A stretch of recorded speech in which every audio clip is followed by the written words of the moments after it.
What's going on? Another video from the infamous Thompson'S Kennels. I know it's been a long time since y'all heard my voice because I've just been busy, relaxing, taking advantage of my time, you know, chilling at Hoodwoods. All is good in the world. This is Major. He's made it to the chain.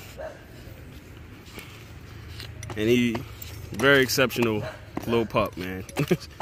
There was no chain breaking with this guy. He just took to it like he does everything else. Shout out to BYK. This is a BYK production. Even though this dog's mother was bred on my yard, I produced the mother to him.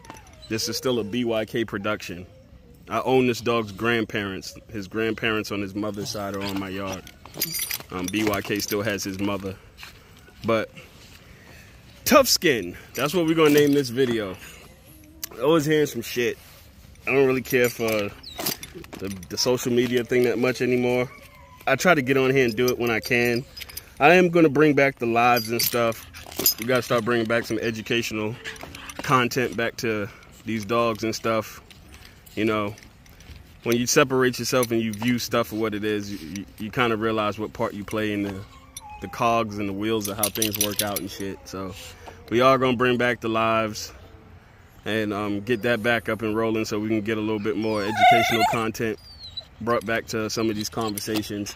But the tough skinning dogs, I'm not gonna try and make this video too long because me and my daughter gotta go ahead and handle some stuff on this yard. I'm due for deworming and some other stuff I gotta do. But tough skin.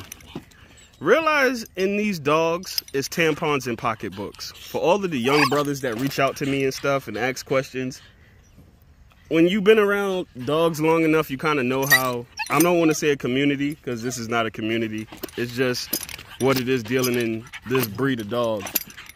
You can almost sit down and wait until the lineage of dogs that you own become the topic of shit talking. So it's been like that since I've been in dogs, from day one until now. It's always been that way. So for you young brothers dealing in these dogs, you guys really are gonna have to find some thick, tough skin, because that's what a lot of this shit is in these dogs. It's tampons and pocketbooks and discrediting, over discrediting someone and over praising individuals. It's never a middle ground.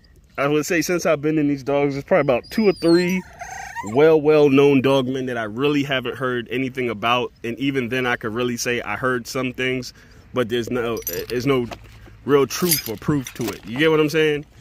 The community or the groups or the individuals pick who they like and who they don't like. And if you're successful, you're going to have shit talked about you. Just understand that, plain, flat, and simple. Nobody talks shit about people who sell low-quality cur animals. They're not the topic of discussion. It's usually somebody who was either making a bunch of money or produced some good dogs that these discussions pop up on. And I don't defend or slander anybody. I really don't give a fuck, because a lot of individuals I haven't personally known or met.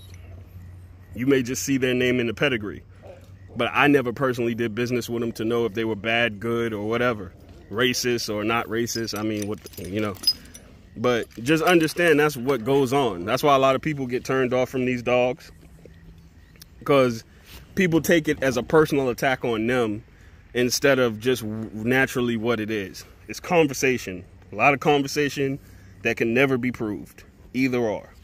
Good or bad, it can truly never be proved, because a lot of the individuals talking about it wasn't there, or there's nobody to combat what they're saying because whoever they're talking about is dead or no longer in dogs and doesn't give a fuck about them anymore.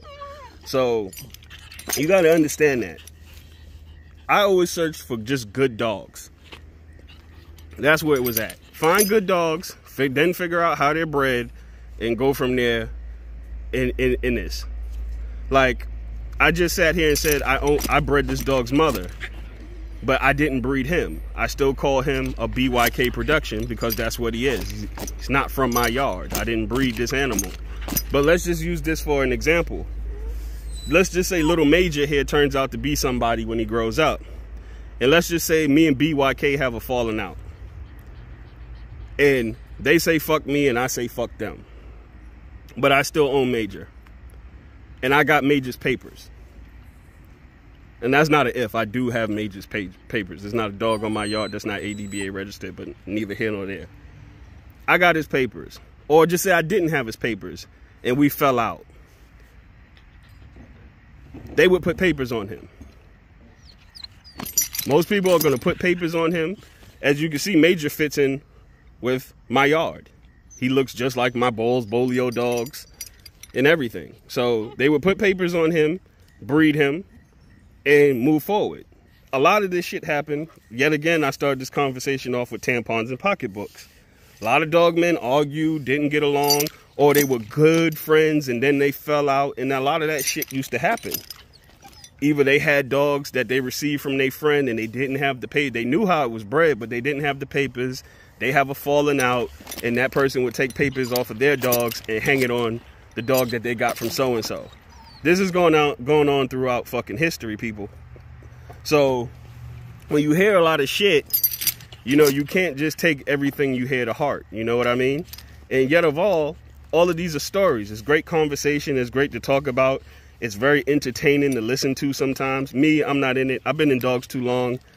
If this is true and that's true and if that's that and that's that, those conversations don't mean shit to me right now at my age, being 38 and being in dogs as long as I've been, because I don't have anybody else's dogs. I call my dogs Thompson'S dogs because I have generations and generations and generations and generations of dogs. So I can answer mostly all my questions because I'm the person that was producing and pairing these animals for years and years and years and years and years. So for the new brothers getting into the dogs and you're acquiring these dogs, don't always feel like you have to defend or be arguing with motherfuckers about if that's this and that's true and that, because that in the end game of it, all that matters is if the dog you are feeding and taking care of turns out to be a good dog. Everything else is hearsay bullshit, just to being honest with you guys. So don't feel like you have to defend this guy or defend that person, or it's not necessary.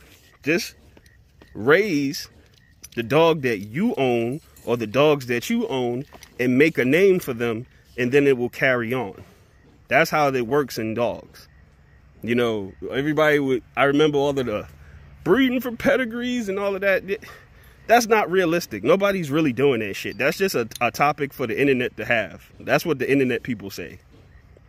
The dog has to make the cut, and then you care. There was no dog that no one's really ever seen on paper and never seen the dog and was like, oh yeah, I'm running that. How you gonna run some shit you never seen? The dogs were impressive, and then you figured out how they were bred, and then breeders tried to figure out how can I create more of them or make them better. That's what the dog game has always been. It'll always will be, as far as breeding and et cetera and et cetera. Hey Trent, give me like 2 minutes. I'm making this video and then we're gonna go ahead and knock out the yard. But yeah, Major seen his best friend. Major, she going back inside for 10 minutes, man. Let me finish this video. But I don't want to make this video too long and stuff. Like I said, information is great, but always check the resume of the people that are giving out certain information. And don't take shit personal and take shit to heart, because you can't defend dead people. You can't defend dead dogs. I was asked on a live. I'll tell everybody, I don't give a fuck about dead dogs. Why? Because they're not performing and they're not producing because they're dead. So, and you know, people got upset when I said that shit, but that's just the way it is. And people who know Thompson know I care zero fucks about how anybody feels. I'm going to say what I feel, and that's pretty much going to be it. Emotions don't reign too high into this. And this leads on to like dealing with people in the future and stuff. You know what I mean? The gossiping and the tampons and pocketbooks that's involved in these dogs can hurt you in the long run as well. Because I remember people that I've encountered with, I have encountered and ended up doing business with me and things of that nature. They would be like, damn, I thought you was different, or they had a perception about me that wasn't true. Because a lot of people who personally know me know I'm the coolest dude in the world.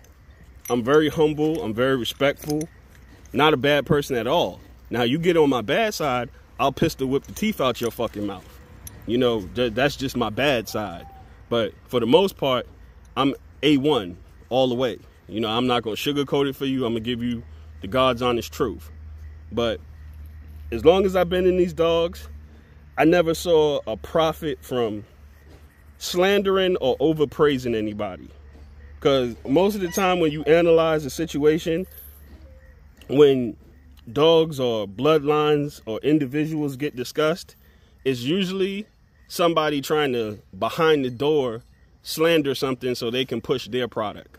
Just remember, when these dogs become popular, these certain lines of dogs become super popular, certain individuals start losing money. I tell y'all, money is the root of all evil. It happened with the Mayday dogs. When the Mayday dogs became popular, everybody talked shit about the Mayday dogs because certain people wasn't making money. When the Boyles dogs became super popular, they started talking shit about the Boyles dogs because they weren't making as much money. This goes on and on and on throughout history. Whatever becomes popular, somebody's going to start losing money because they're not running that strand of dogs. So that's when a lot of slander and bullshit become the topic of discussion and what transpires in these dogs. So for you young guys, get some tough skin, because it's like the Jeopardy wheel.